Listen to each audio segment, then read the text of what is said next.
సత్యవేడు నియోజకవర్గం వరదయ్యపాలెం తహసీల్దార్ గౌరీశంకర్ డిప్యూటీ కలెక్టర్గా పదోన్నతి పొందారు. ఈ సందర్భంగా గౌరీశంకర్ను ప్రజాప్రతినిధులు, వైసీపీ నాయకులు, కార్యాలయ అధికారులు, సిబ్బంది శాలువలతో ఘనంగా సన్మానించి శుభాకాంక్షలు తెలియజేశారు. అనంతరం వక్తలు మాట్లాడుతూ తహసీల్దార్గా మండలంలో ప్రజలకు ఎనలేని సేవలు అందించారని కొనియాడారు. గౌరీశంకర్ మరెన్నో ఉన్నత పదవులు అలంకరించాలని వారు ఆకాంక్షించారు. డిప్యూటీ కలెక్టర్ గౌరీశంకర్ మాట్లాడుతూ మండలంలోని ప్రజాప్రతినిధులు, నాయకులు, ముఖ్యంగా అధికారులు, సిబ్బంది, ప్రజలు నాకు ఎంతో సహకరించారని తెలిపారు. మండలంలోని ఎన్నో సమస్యలను పరిష్కరించడం జరిగిందన్నారు.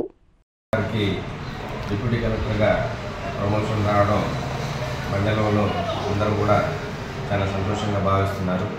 ఎందుకంటే సార్ వచ్చి సంవత్సరం కూడా పూర్తి కాకపోయినా ఆయన వచ్చిన రోజు నుంచి కూడా మంచి అంకిత భావంతో పనిచేస్తూ ఎవరు వచ్చినా కూడా ఏ సమస్య అయినా కూడా చాలా ఓపికగా వింటూ వాళ్ళకి సమాధానం చెప్తూ వాళ్ళ పని ఏదైనా చేయగలిగిన పని అయితే వెంటనే మళ్ళీ ఒక సెకండ్ కూడా లేట్ చేయకుండా ఒక సెకండ్ కూడా వేస్ట్ చేయకుండా వెంటనే ఆ ఫైల్ మీద సంతకం పెట్టి పంపిస్తూ మండలంలోని ప్రజలందరూ కూడా ఆదరాభిమానాన్ని పొందారు. అదేవిధంగా ఏదైనా చేయలేని పని అయితే కూడా వెంటనే అయ్యా ఈ పని ఇలా చేయలేము, దీనికి ఈ విధంగా మార్గం అయితే మీరు దాన్ని చేసుకోవచ్చు అని చెప్పి వాళ్ళకి సలహాలు కూడా చెప్తూ దాన్ని ఏ రకంగా మనం అయితే పని అవుతుంది అనేది కూడా వాళ్ళకి అడ్వైస్ చేస్తూ ఎవరిని కూడా మండలంలో ఏ ప్రజల్ని కూడా వాళ్ళని హట్ చేయకుండా ఏ పనైనా కూడా ఆయన చేసి పెట్టారు. అందుకనే భగవంతుడు కూడా ఆయనకి మంచి ఆశీర్వాదం ఇచ్చి ఆయన డిప్యూటీ కలెక్టర్గా ఈరోజు ప్రమోషన్ తీసుకోవడం మన మండలంలో ప్రతి ఒక్క లీడర్కి కూడా ఆనందంగా భావిస్తూ ఆయన ఇంకా భగవంతుడు ఆశీర్వాదంతో మంచి ఆరోగ్యాలతో ఇంకా ఎన్నో ఉన్నత పదవులు పొందాలని చెప్పి భగవంతుడిని కోరుకుంటూ ఈ అవకాశం ఇచ్చినందుకు ధన్యవాదాలు తెలియజేసుకుంటున్నాను. ముఖ్యంగా ఇటువంటి ఆఫీసర్లు ఇట్లాంటి ఉదయపాలెంకి వచ్చిన దానికి ఎంతో గర్వపడుతున్నాను. ఎందుకంటే ఒక ఆఫీసర్గా ఘాట్లో పడింది, ఎన్నో కోర్టు కేసులు పరిష్కారం దిశగా పోయినాయి. ఎవరికి ప్రాబ్లం లేకుండా సామాన్యుడు కూడా వచ్చే ఎంఆర్ఓని కలిసే పరిస్థితి ఈ మండలంలో వచ్చింది. దళారుల వ్యవస్థ దూరమైంది. ఇటువంటి ఆఫీసర్లు వచ్చిన దానివల్ల ఈ రెవెన్యూ వ్యవస్థ ఉదయపాలెంలో బాగుపడిందనడానికి మండలంలో ఉండే నాయకులను, ఎమ్మెల్యేకి కూడా ఇట్లాంటి ఆఫీసర్ని వేసిన దానికి కృతజ్ఞతలు చెప్పుకుంటున్నాను.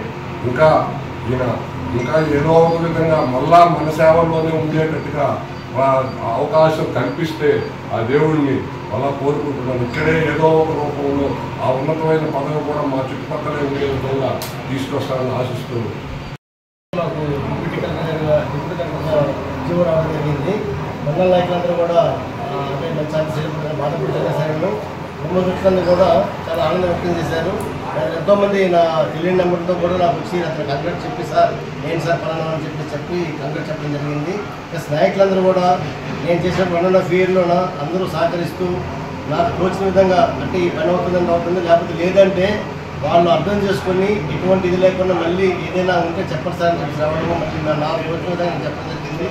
నేనైతే ఈ మండలంలో ఎంత స్టేన్ అయినా సరే సంతోషంగా పనిచేయడం వల్ల విజయవాడ ఎన్నిసార్లు తిరిగినా ఇక్కడ అన్ని కష్టాలు ఉన్నా సరే ఓర్పుతో, సహనంతో, సంతోషంతో పనిచేయడం వల్ల నాకు అటువంటి పెయిన్ తెలియలేదు. ఈ మండలంలో చాలామంది వచ్చేటప్పుడు చెప్పారు చాలా కఠినంగా ఉంటుంది, చాలా ఎప్పుడో ప్రాబ్లమేటిక్ మండలం అది అని చెప్పారు. కానీ నాకైతే ఇటువంటి నాయకులతో కానీ ప్రజలతో కానీ ఎటువంటి ఇబ్బంది లేదు. ఎవరు వచ్చినా సరే మేము ఉద్యోగం చేస్తుంటే వాళ్ళ సమస్యలు పరిష్కరించడానికి వచ్చిన వాళ్ళకి వచ్చినట్టుగా మేము సమస్యలు మ్యాక్సిమం అవ్వాలి అయిపోతే ఖచ్చితంగా ఇలా చేసుకోండి అలా చేసుకుని అంటే వాళ్ళు అప్లై చేసుకుంటే వెంటనే ముట్టేసిన 14 రోజులు ఓపెన్ అయినంటే మేము చేయడం జరుగుతుంది. వాళ్ళు కూడా సంతోషంగా మా సార్ వెళ్తే ఖచ్చితంగా అయిపోతే పని మాకు నమ్మకం కూడా కాబట్టి నేను సంతోషంగా నేను చేసిన సేవలు నాకు కల్పించిన దేవుడు కల్పించినటువంటి అవకాశాన్ని ఈ మండలంలో కానీ నేను 12 సంవత్సరాల్లో నా సర్వీస్లో ఏ జిల్లాలో కూడాను ఇట్లాగే నేను చేసుకుంటూ రావడంతో అక్కడ అమికబుల్గా అధికారులు మన్నలు పొంది ప్రజల మన్నలు పొంది కూడా నేను రావడం జరిగింది. గతంలో తిరుమల దేవస్థానంలో కూడా నేను 3 years చేయడం జరిగింది. అక్కడ కూడా దేవుడికి నా యొక్క తోసించాము నాకు తెలిసిన వరకు నేను నా శక్తి ఉంచిన వరకు నేను అక్కడ పనిచేయడం జరిగింది. అలాగే ఈ మండలంలో కూడా నాకు ఈ కోర్టు కేసుల మీద అంత పూర్తి అవగాహన లేకపోయినా ఎందుకు చేయలేము మనం అనేటువంటి పడుదలతో రోజు కోర్టుకు పోవడము, ఏ కాగితము తండ్రిగారు చూపించడము, తండ్రిగారికి అతని కూడా మేము చూడడము, అతనికి స్టేన్ లేకుండా మాకు స్టేన్ లేకుండా మేము ఈ కోర్టు వ్యవహారంలో కూడా అంటే మేము ఆ టైంకి స్పందించడంతో అడ్మినిస్ట్రేషన్కి ఎటువంటి ఇది లేకుండా ఈ 1.5 year కూడా పూర్తిగా గడిచిపోయింది. అసలు ఎక్కువ ఇక్కడ కోర్టు కేసులో ఉన్న కంటెంప్ట్ కేసులు ఎక్కువ ఉన్నాయి అంటాను.